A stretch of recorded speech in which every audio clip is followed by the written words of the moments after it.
This person asked a very valid question about caffeine slash energy drinks and performance for sport or athletic, or for workouts, like all that kind of stuff, right? So this is what the literature actually says, and I just want to go through it because it's a common misconception. You need somewhere between 3 and 6 milligrams of caffeine per kilogram of body weight. Um, to make a difference, to make a sizable difference. So 3 to 6 milligrams per kilogram body weight. So if you take your weight and you divide it by 2.2, that's your kilograms. And then if you multiply that by 3, 4, 5, 6, that will give you what you need, right?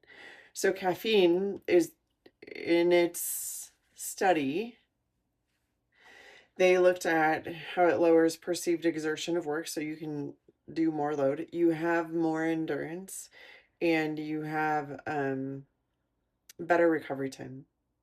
Ideal timing for caffeine is 60 minutes before the work starts. But here's the other thing. All of the studies also show that you build up a tolerance, so people who did the best with using caffeine for performance are the people who reserved it for use on performance day.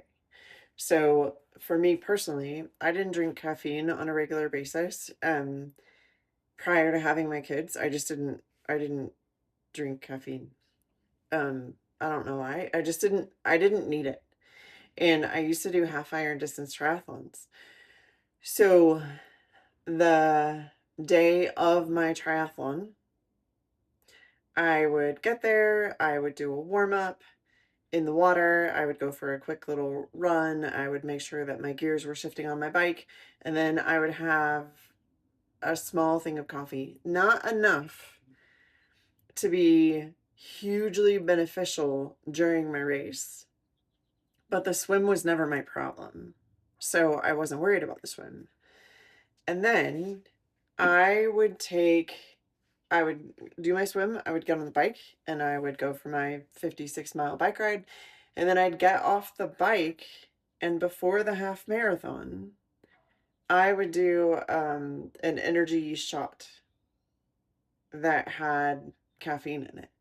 It usually had about 400 milligrams of caffeine in it because I wanted that to be in effect for the last half of my half marathon.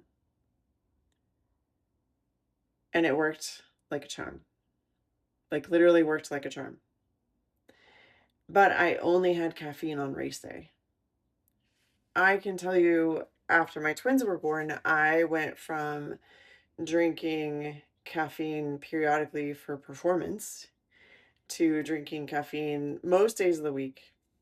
Like, I don't know, 4 to 5 days a week. Currently, I'm on like 2 days a week, caffeine 2 days a week.